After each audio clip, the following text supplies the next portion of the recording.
Hello guys, welcome to your channel Science Hub. I am back with another video. आप ये science का chapter है, chapter number 2, भोजन के घटक, क्लास 6th का। ओके, ये क्लास 6th का चैप्टर है, चैप्टर नंबर 2, भोजन के घटक। Now I would like to tell you and I would like to start my chapter. Before starting the chapter, I would like to tell you, please subscribe my channel so that you can get all the videos relating to these all things. So before seeing this subject, this topic, please see my other video also, जो कि chapter number 1 की है। पहले आप chapter number 1 समझोगे, तभी आप chapter number 2 पे आओगे। So I request you all to subscribe my channel to receive the notification of your studies and please like comment my video so that I can post new videos also. So today I would like to teach you about the second chapter. Okay, हमने अध्याय 1 में पढ़ा था कि हम क्या खाते हैं और हमारे स्रोत क्या हैं। मैं एक बार अगर आप लोगों को बताना चाहूँ तो मैं 1 मिनट ज़रा मैं वाइट बोर्ड खोल के आप लोगों को बताना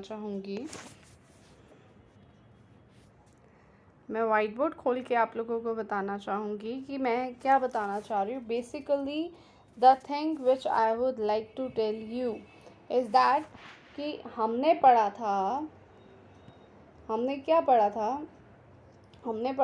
कि हम क्या खाते हैं, हमारे स्रोत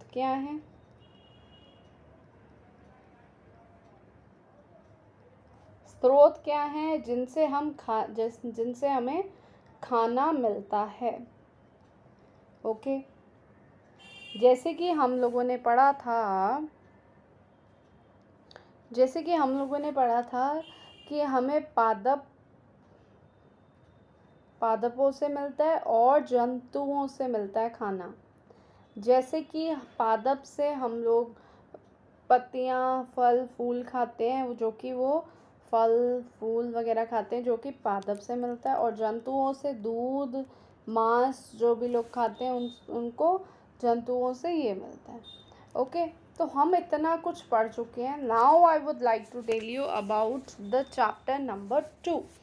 चैप्टर नंबर 2 के बारे में अब आप लोगों को बताऊंगी कि चैप्टर नंबर 2 में क्या क्या है। सबसे पहले तो मैं आप लोगों को बता दूं कि खाने से हमें क्या चीज़ें मिलती हैं। कौन सा खाना खाएं कि हमें प्रोटीन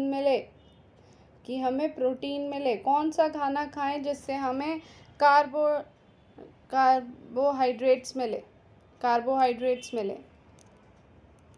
ओके, ये सब कुछ हम इस वाले चैप्टर में पढ़ेंगे। Okay, so let's start with this chapter. Please subscribe my channel so that you can get all the notification. ऐसे घंटी का वो आ रहा होगा ऑप्शन, तो आपको घंटी के साथ आपने एक सब्सक्राइब जब ऐसे दबाओगे तो आप घंटी बनी आ रही होगी, घंटी को प्रेस करना है ताकि आप हर नोटिफिकेशन मेरी प्राप्त कर सको। So now let's start with the chapter number 2। Okay, so हमने ये पढ़ना है इसमें कि हम भोजन क्यों खाते हैं और हमारा शरीर है वो भोजन खाने से उसको क्या क्या प्राप्त होता है। ओके, क्या क्या प्राप्त होता है। So let's start.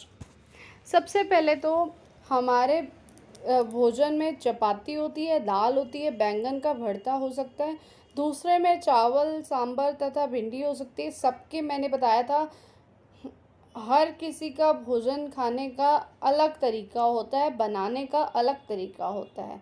जैसे अगर हम साउथ में चले जाएं, साउथ का मतलब है केरला में अगर हम चले जाएं तो वहाँ पर हमें सांभर मिलेगी, सांभर इडली मिलेगी हमें। ओके, और लेकिन अगर हम नॉर्थ इंडिया में आए तो हमें जो है प्रॉपर दाल, चपाती, थोड़े से चावल, कहीं मछलियाँ खाते हैं, कहीं मांस खाते हैं, तो सारी जगह पर अलग अलग चीज़ें मिलती हैं। ओके, अगर हम क्रियाकल्प एक देखें तो क्रियाकल्प एक में देखो, आमतौर हमारे आहार में अन्न से बना कम से कम एक व्यंजन होता है। दूसरे खाद्य पदार्थ में दाल या मांस का कोई व्यंजन तथा सब्जी हो सकती है। इनमें से दही, मट्ठा, अचार भी शामिल हो सकता है। ओके, इस तरह के आहार के कुछ उदाहरण सारणी 2.1 में दिए हैं। अध्याय 1 में प्रस्तावित क्रियाकल्प 2 में आपके द्वारा सारणी में दर्शाए गए व्यंजन छाटिए। अब क्या है, अगर हम देखें सारणी 2.1, इसमें दिया हुआ है क्षेत्र। अगर हम पंजाब में चले जाएं तो हमें क्या मिलेगा वहाँ पर? सर्दियों में तो मक्के की रोटी मिलेगी, राजमा भी मिल सकते हैं, सरसों का साग होता है, और अन्य व्यंजन में क्या होता है? दही और घी। ओके, बिल्कुल ठीक है। आगे अगर हम आंध्र प्रदेश देखो जी, एक चीज़ मैं अगर आप लोगों को बता दूं कि जो मैं आप लोगों को बता रही हूँ गाइस, प्लीज़ सी, जो भी मैं आप लोगों को बताना चाह रही हूँ, एक मिनट ज़रा मैं रब कर दूँ यहाँ से थोड़ा सा, फिर मैं आपको समझाऊंगी कि मैं क्या बताना चाह रही हूँ। सबसे पहले हमने दो उदाहरण लिए जो कि बहुत इम्पोर्टेंट थे हमारे लिए। ओके, दो उदाहरण लिए हम लोगों ने दो उदाहरण लिए। एक तो था पंजाब का। पंजाब अगर हम अपने मैप पे देखें तो सबसे ऊपर होता है पंजाब, मतलब नॉर्थ में होता है, मतलब उत्तर में होता है। अगर हिंदी में बोले तो उत्तर में होता है। तो उत्तर में हमें एक चपाती मिलेगी, थोड़ा सा चावल मिलेंगे, थोड़े से ऐसे करके चीज़ें मिलेंगी। और अब हम सीधा नीचे जाएंगे। अगर हम आंध्र प्रदेश की बात करें, आंध्र प्रदेश साउथ में, साउथ बोले तो दक्षिण, किस में है? दक्षिण में है। ओके, अगर ये दक्षिण में है, अगर मैं दूसरी स्लाइड ले लूँ आप लोगों के लिए, ये दक्षिण में है, दक्षिण में आंध्र प्रदेश है। यहाँ पर हमें क्या खाने को मिलेगा? आंध्र प्रदेश में हमें क्या मिलेगा?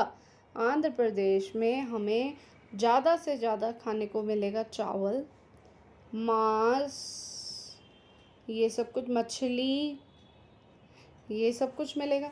तो अगर हम हमारा ये क्षेत्र है, हमारी ये कंट्री है, देश है, इस देश में ही विविध प्रकार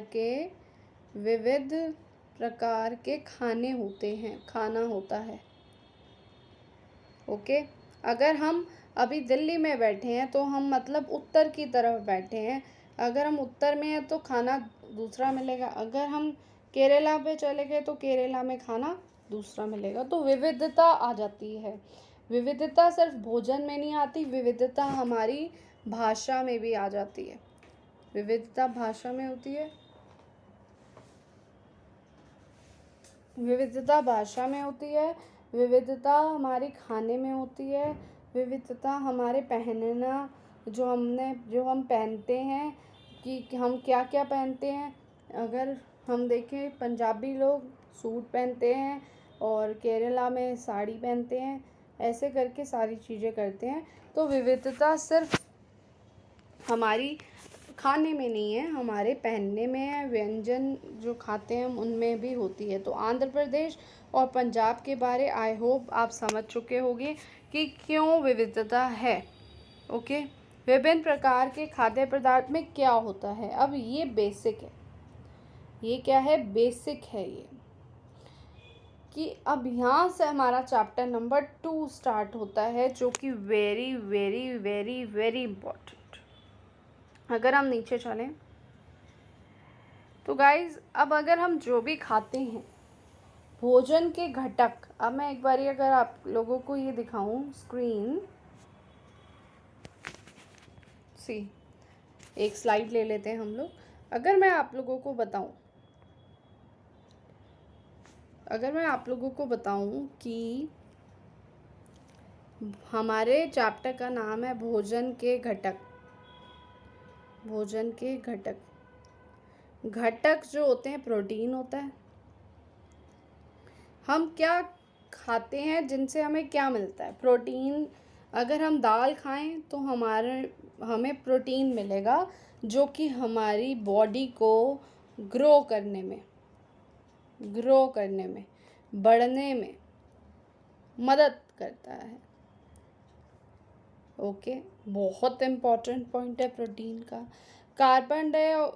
जो कार्बोहाइड्रेट है, कार्बोहाइड्रेट हिंदी में लिखूँ तो कार्बोहाइड्रेट।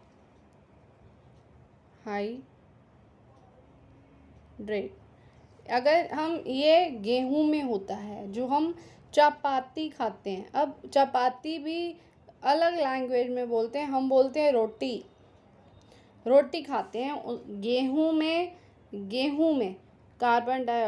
कार्बोहाइड्रेट्स होता है। गेहूं में कार्बोहाइड्रेट होता है, प्रोटीन दालों में होता है। ऐसे ही वसा होती है हमारी। वसा का मतलब होता है, इंग्लिश में अगर हम बात करें तो fat. Got my point? English में अगर हम बात करते हैं तो फैट होता है। फैट किस पे मिलता है हमें? तली चीज़ों से, तली हुई चीज़ों से। ओके, जैसे तेल में हम लोग कुछ भी तल रहे हैं, उससे हमें फैट मिलता है, जो कि हमें बहुत हेल्प करता है सारी चीज़ों में। तो ऐसे ऐसे करके काफ़ी सारी चीज़ें होती हैं जिनको घटक बोलते हैं। अगर हम यहाँ पे आ जाते हैं, यहाँ पे अगर मैं आप लोगों को बताऊँ कि भाई, मैंने अगर आप लोगों को बताया कि जो हमारे शरीर के लिए कुछ आवश्यक घटक होते हैं, इन्हें हम पोषक कहते हैं। कार्बोहाइड्रेट, प्रोटीन, वसा, विटामिन तथा खनिज लवण। इसके अतिरिक्त हमारे भोजन में रुष्कांश तथा जल भी शामिल है, जिनको हमारे शरीर के लिए आवश्यक होते हैं जो चीज़ें। ओके, सो आगे अगर हम चलें तो यहाँ पे आएगा हमारे पास क्या सभी खाद्य पदार्थों में ये सभी पोषक उपलब्ध होते हैं। कुछ साधारण विधियों के द्वारा हम ये समझ सकते हैं कि कच्ची सामग्री या पके हुए भोजन में कौन सा एक या अधिक पोषक उपस्थित होता है। ओके, तो अगर हम यहाँ पे आगे चलें, आइए विभिन्न पदार्थों की जांच कर देखें किस में कार्बोहाइड्रेट होता है। तो कार्बोहाइड्रेट के लिए अगर हम चलें तो कार्बोहाइड्रेट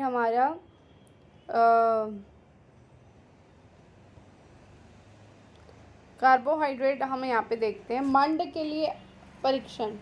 मंड किस किस चीज़ में होती है? परीक्षण के लिए खाद्य पदार्थ या कच्ची सामग्री का अल्प मात्रा लीजिए और आयोडीन की 2-3 बूंदें अगर हम उसमें डालेंगे तो खाद्य पदार्थ के रंग ना होने वाले परिवर्तन को देखें। क्या वह नीला या काला हो गया है?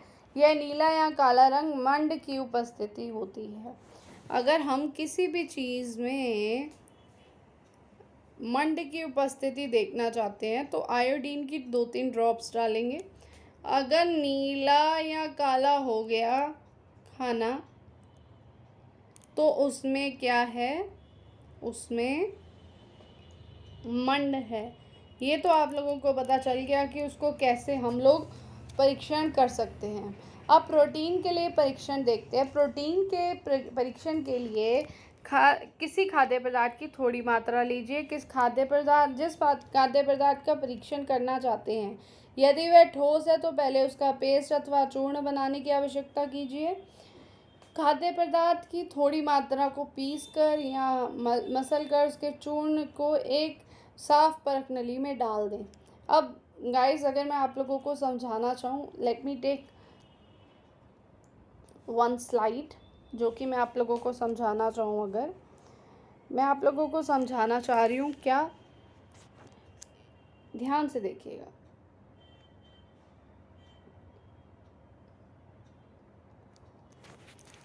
ध्यान से देखिएगा, प्रोटीन किस चीज़ में होता है ये अगर हमें देखना है तो हमने क्या करना है, उसको मसलना है। कोई भी अगर हमारे पास खाना है उसको हम मसलेंगे, पीसेंगे, ये सब कुछ करेंगे ताकि हमें जो है परीक्षण पता चले। अब इसे ड्रॉपर की सहायता से परख नली पर 2 बूंद कॉपर सल्फेट का तथा 10 बूंद कास्टिक सोडा का विलयन डालिए। अच्छी तरह हिलाकर कुछ मिनट के लिए परख नली को रख दीजिए। क्या परख नली का पदार्थ बैंगनी रंग का, अब देखिए हमने उसमें जब हम कार्बोहाइड्रेट की बात कर रहे थे, जब हम मंड की बात कर रहे थे तो हमने आयोडीन के 2-3 ड्रॉप्स डाले थे। अब हम बात कर रहे हैं प्रोटीन की, जिसमें हम कॉपर सल्फेट का विलयन डालेंगे, कॉपर सल्फेट का विलयन डालेंगे और एक और चीज़ डालेंगे जो कि है एक तो कॉपर सल्फेट का था और एक और है कॉपर सल्फेट का ही डालेंगे और कास्टिक सोडा, यस, और कास्टिक सोडा का विलयन, 2 चीज़ें हम डालेंगे। अगर उसका रंग बैंगनी हो गया, अगर उसका रंग बैंगनी हो गया तो इसका मतलब इसमें प्रोटीन है। अगर आप घर पे भी इसको ट्राई कर सकते हैं, जब भी आप करना चाहें आप कर सकते हैं। ज़रा देखिए, मैं एक बार स्लाइड चेंज करूं। अगर मैं आप लोगों को बताना चाहूँ कि अगर हमने दाल ली, अगर वो पकी हुई हो तब भी कोई बात नहीं, कच्ची हो तब भी कोई बात नहीं। ओके, अब हमने क्या करना है, अगर कच्ची है तो उसका पाउडर बना देना। कच्ची का हम क्या करेंगे गाइस, पाउडर बना देंगे। और पकी हुई है तो उसको मसल देंगे, पकी हुई है तो उसको मसल देंगे, ये भी दोनों ठीक है। अब हम क्या करेंगे, हमारे पास परख नली है, उसमें हमने ये वाला मटेरियल डाल दिया। एक तो कॉपर सल्फेट और कास्टिक सोडा की 2-3 बूंदे, अगर हमने 2-3 बूंदे डाली, अगर ये वाला जो खाद्य पदार्थ था जो भी हमने डाला, अगर ये बैंगनी रंग का हो जाए, बैंगनी रंग का हो जाए तो इसका मतलब इसमें प्रोटीन है। ठीक है, ये हमारा परीक्षण था किसका, प्रोटीन का। आगे चलते हैं। अब यहाँ पर देखें, वसा का भी एक रह गया, फिर वसा का करके हम सारणी 2.2 को सॉल्व करने की कोशिश करेंगे। ओके, वसा का देख लेते हैं। खाद्य पदार्थ की अलप मात्रा लीजिए, इसे एक कागज के टुकड़े में लपेटकर कूटिए। ध्यान रखिए कागज फट ना जाए। अब कागज को सीधा कीजिए और ध्यानपूर्वक देखिए, क्या इस पर तेल के धब्बे हैं। कागज को किसी प्रकाश के सामने लाइए। क्या आपको इस धब्बे से होकर आने वाला धुंधला प्रकाश दिखाई देता है। हमने क्या किया, हमने ये किया गाइस कि जो भी खाना था उसको हमने कागज़ के टुकड़े पर लपेट दिया। फिर उसको हमने क्या किया, कूटा उसको। ठीक है, मतलब बेलन से कूट दो या किसी भी चीज़ से कूटा। अब उस कागज़ को सीधा किया, सीधा करने के बाद हमने देखा कि तेल के धब्बे थे, उस पर तेल के धब्बों को हमने देखा। प्रकाश में जब उसको डाला तो हमने देखा कि धब्बे बहुत ज़्यादा पड़ गए हैं। जब किसी भी चीज़ में धब्बे पड़े हों इस परीक्षण करने से, तो इसका मतलब उस खाद्य पदार्थ में वसा है। अगर मैं आप लोगों को लेकर चलूँ अपनी स्क्रीन पर, अपने वाइट बोर्ड पर, तो मैं आप लोगों को समझाना चाहूँगी कि ध्यान से देखिएगा प्लीज़।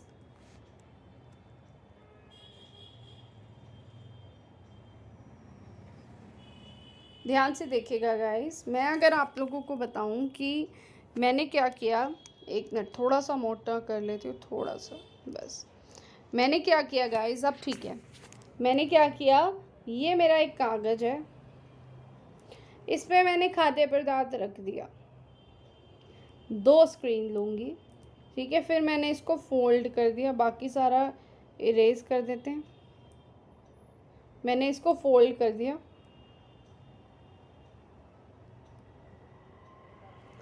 फोल्ड करने के बाद मैंने इसको कूटा। यहाँ पे अगर हम बेलन रख दे, बेलन से इसको कूटा। कूटने के बाद मैंने देखा इसके ऊपर धब्बे पड़े हुए हैं। कागज़ खोला, इसके ऊपर ऐसे ऐसे करके ना धब्बे पड़े हुए हैं। जब मैंने प्रकाश में देखा, प्रकाश में देखने के बाद मुझे पता चला कि इसमें धब्बे पड़े हुए हैं और मुझे बिल्कुल क्लियर नहीं दिखाई दे रहा, क्लियर नहीं दिखाई दे रहा। तब मुझे पता चला कि इसमें वसा है, ठीक है। अब हम लोग 3 चीज़ों का परीक्षण कर चुके हैं, 3 घटकों का परीक्षण कर चुके हैं। सबसे पहला मंड, दूसरा प्रोटीन और तीसरा है हमारा वसा।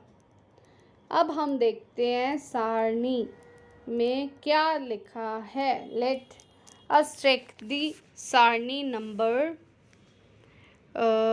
2.2।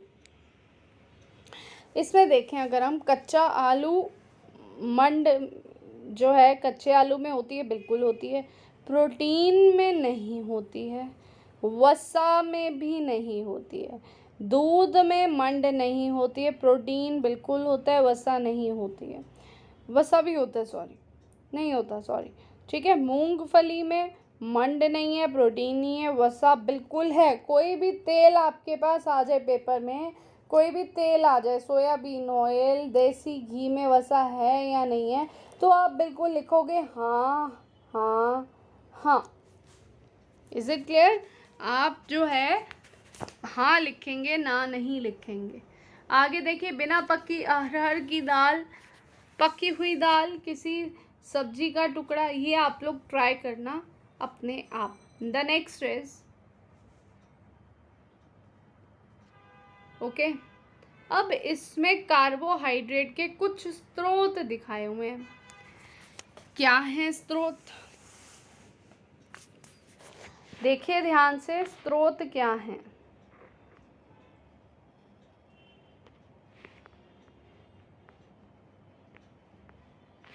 यस, स्रोत देखेंगे अभी हम। पहले देखिए, ये पिक्चर बनी हुई है। सबसे पहले तो शकरकंदी, शकरकंदी में कार्बोहाइड्रेट होता है। आलू में भी कार्बोहाइड्रेट है, गन्ना, पपीता, तरबूज, आम और मक्का, गेहूँ, चावल, बाजरा। मैंने आप लोगों को पहले ही बता चुकी हूँ कि गेहूँ में कार्बोहाइड्रेट होता है।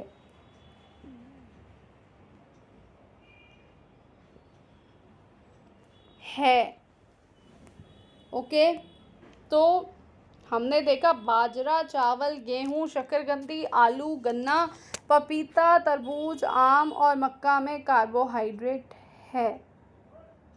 ये तो समझ लो है ही है।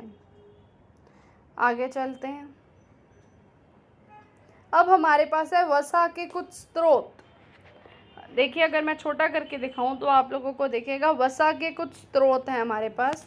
वसा का मतलब होता है, इंग्लिश में अगर हम उसको बोले तो हम फैट बोलते हैं। फैट का मतलब होता है तेल वाली चीज़ें। फैटी का मतलब होता है मोटा। मोटा कौन करता है गाइस? तेल करता है। तो ये एक हमारे पास ट्रिक है वसा को जानने के लिए कि वसा है क्या। अब इसके एग्जाम्पल्स भी तेल के रिलेटेड होंगे। मूंगफली का तेल, तिल का तेल और गिरी का तेल। गिरी का मतलब नारियल का तेल होता है, नारियल का तेल होता है। सरसों का होता है, मूंगफली का भी होता है और तिल का तेल भी होता है। ओके, आगे चलते हैं। अब यहाँ पे देखिए गाइस, एक तो हमने वो देखा मांस में भी वसा होती है। कभी भी आप देखो तेल निकलता है भाई मांस में से, जो जानवरों का मांस होता है। घी भी होता है, दूध, मक्खन, क्रीम, अंडे, मछली, ये सारे वसा के स्रोत हैं। कुछ जंतु स्रोत थे, कुछ पादप थे। ये सारे पादप स्रोत थे, ये सारे पादप हैं, और ये सारे जंतु हैं। ये वाले जो हैं सारे जंतु स्रोत हैं वसा के। ठीक है, कोई मांस मछली खाता है तो उनको पता होना चाहिए कि क्या है, किस में क्या है। तो मछली अगर कोई खाता है तो उसमें बहुत ज़्यादा वसा होती है। ओके, हमने 3 पोषकों कार्बोहाइड्रेट, प्रोटीन तथा वसा के लिए खाद्य पदार्थ का परीक्षण किया। विटामिन तथा खनिज जैसे अन्य पोषक भी हमारे विभिन्न पदार्थ में उपस्थित रहते हैं। इन सभी पोषकों को हमें क्यों आवश्यकता होती है। अब हमने ये पढ़ना है गाइस कि भाई जो हमारी विटामिन होते हैं, विटामिन तो बहुत सारे होते हैं। जो हमारे विटामिन हैं, विटामिन की और खनिज लवणों की हमारे शरीर के लिए क्या आवश्यकता है। This is the question now. आगे चलते हैं। अच्छा, अब हम लोग प्रोटीन का भी कुछ देख चुके हैं। तो प्रोटीन में अगर मैं बता दूँ, सारी दालों में कोई भी दाल लगा लो बेटा, दालों में प्रोटीन होता ही है। मटर एक उसी में कंक्लूड होते हैं। सोयाबीन, राजमा, तुअर दाल, मूंग दाल, चना दाल, इन सारे दालों में हमारे पास प्रोटीन है। अब आ जाओ भाई जंतु उत्पाद। दूध में प्रोटीन है, अंडे में, पनीर में, मछली में और मांस में, इन सब में भी प्रोटीन होता है। ओके, विटामिन की बात करें, विटामिन ए जो है दूध में मिलता है, मछली के तेल में और फलों में, जैसे पपीता, गाजर, आम वगैरह। ओके, आगे चलते हैं गाइस। ये देख लो, विटामिन बी के कुछ स्रोत हैं हमारे पास। विटामिन बी के कुछ स्रोत हैं, ठीक है। आगे चलें तो विटामिन सी जो है खट्टी चीज़ों से मिलता है हमें, खट्टी चीज़ों से। अगर मैं अभी बताऊं आप लोगों को तो एक चीज़ मैं बताना चाहूँगी। Please see my white board. मैं ज़रा स्लाइड चेंज करूं। इसमें अगर मैं आप लोगों को बताऊं तो इसमें एक चीज़ होती है गाइस,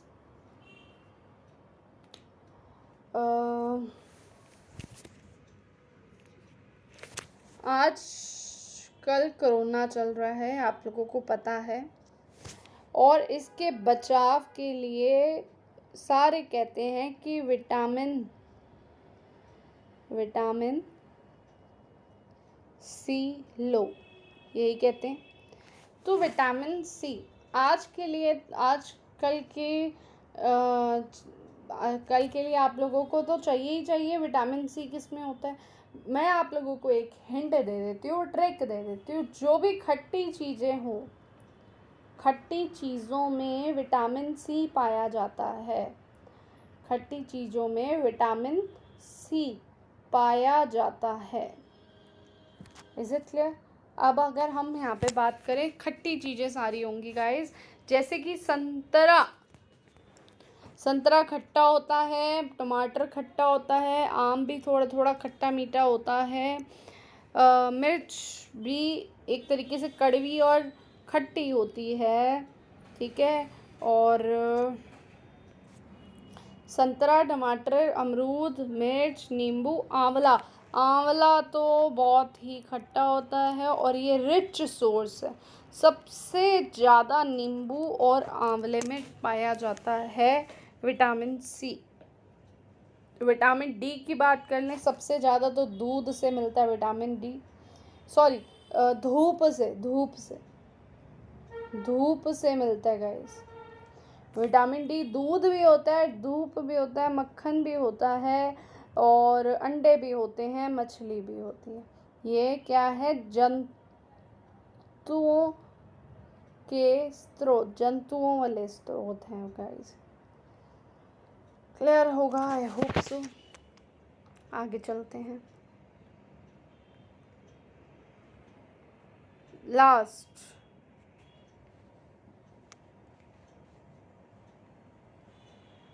कुछ खनिज लवण होते हैं।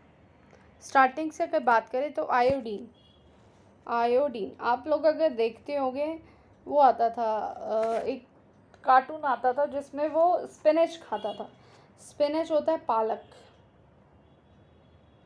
पालक, पालक में सबसे ज़्यादा आयोडीन होता है। मछली में होता है, अदरक में होता है, ओके, इन सब में होता है। फॉस्फोरस किस में होता है? फॉस्फोरस दूध, केले और ये जो मसाले बने हुए हैं इनमें, ओके। लोह, आयरन सेब में, पालक में, ओके। कैल्शियम, कैल्शियम जो है दांतों के लिए, हड्डियों के लिए मजबूत होता है, रहने के लिए मदद करता है, जो कि दूध में मिलता है और अंडों में मिलता है, ओके। आगे चलते हैं। आई होप आप लोगों को समझ आ रहा हो। अच्छा, एक और बात बताऊं, अगर मैं आप लोगों को एक और बात बतानी रह गई थी, एक और बात, यहीं पे हमारे पास काफ़ी सारा एरिया है जिसमें हम लोग अपनी बात को समझा सकते हैं। एक और बात है, आपने कभी देखा होगा रेशे होते हैं किसी किसी फल में, जिसको हम इंग्लिश में बोलते हैं फाइबर। और फाइबर हमारे लिए बहुत ज़रूरी होता है। जैसे कि संतरा है, संतरे में फाइबर होते हैं, रेशे होते हैं। Got my point? सबको समझ आई? सो रेशे जो है हमारे लिए बहुत ज़रूरी होता है, ठीक है। आगे चलते हैं। देखो, इन पोषकों के अलावा हमारे शरीर को आहारी रेशों की तथा जल की भी आवश्यकता होती है। आहारी रेशे रुष्कांश के नाम से भी जाने जाते हैं। अच्छा, जो फाइबर है उनको हम डेली लैंग्वेज में बोलते हैं रेशे, लेकिन साइंस की लैंग्वेज में बोलते हैं रुक्षांश, रुक्षांश, ओके। तो ये हमारे लिए ज़रूरी होते हैं। आगे चलते हैं। Yes, this is the main thing, संतुलित आहार। गाइस, सबसे पहली बात, जब भी हम खाना खाया करें, हमारा आहार एक पर्याप्त मात्रा में होना चाहिए, जिसमें रुष्कांश होने चाहिए, रेशे होने चाहिए तथा जल भी होना चाहिए, ठीक है। अगर आप एलोवेरा का जूस पीते हैं तो उसमें आप देखते होंगे रेशे होते हैं, जो कि एलोवेरा का जूस इज़ वेरी बेनिफिशियल, बहुत बेनिफिशियल होता है, ओके। तो अब संतुलित आहार में, अगर हम संतुलित आहार की बात करें, suppose this is my plate, 1 कटोरी दही, 1 कटोरी दाल, 1 कटोरी सब्जी, यहाँ पे लिख देते हैं दही, दाल, सब्जी, सब कुछ होना चाहिए, ओके। दाल का मतलब प्रोटीन, दही का मतलब विटामिन सी, और सब्जी का मतलब कोई भी सब्जी हो, ठीक है। एक चपाती का मतलब कार्बोहाइड्रेट, मीठा का मतलब वसा, ठीक है। ऐसे करके चावल होने चाहिए, ठीक है। ऐसे करके हमारे पास एक संतुलित आहार होना चाहिए, जिससे कि हमारे अंदर थोड़ी थोड़ी क्वांटिटी, थोड़ा सा प्रोटीन चला गया, थोड़ा सा कार्बोहाइड्रेट चला गया, गॉट माई पॉइंट, थोड़ा सा वसा चला गया, ऐसे करके थोड़े से विटामिन चले गए, okay. This is the main thing जो कि मैं आप लोगों को समझाना चाह रही थी। आगे चलते हैं, थोड़ा सा छोटा कर देती हूँ। यहाँ पे एक पॉइंट हमें दिख रहा है, अभावजन्य रोग। इसको अगर हम पढ़ते हैं, हमारे शरीर में रोग अथवा विकृतियाँ उत्पन्न हो जाती हैं, वे रोग जो लंबी अवधि तक पोषकों के अभाव के कारण होते हैं उन्हें अभावजन्य रोग कहते हैं। What does it mean that कि जैसे कि हम लोगों के किसी को विटामिन सी की कमी है, विटामिन सी की कमी है, तो उसको स्किन प्रॉब्लम हो जाती है जो कि लंबी अवधि तक चलती है, लंबी अवधि तक चलती है। ओके, लंबी अवधि तक चलती है, तो ये इसको बोलते हैं अभावजन्य। अब यहाँ पर हमारे पास एक टेबल दी हुई है जिसको मैं ऑलवेज बोलती हूँ कि it is very very very important, ये बहुत इम्पॉर्टेंट होती है। अभावजन्य रोग मैंने आप लोगों को बता दिया। विटामिन सी से क्षीणता, दृष्टिहीनता हो जाती है, कमज़ोर दृष्टि, अंधेरे में कम दिखाई देना, कभी कभी पूरी तरह से दिखाई देना बंद हो जाता है। दीज आर द लक्षण। अगर आपको विटामिन ए की कमी होती है तो दृष्टिहीनता, कम दिखाई देने लगता है, और कभी कभी बिल्कुल दिखाई अंधे हो जाते हैं।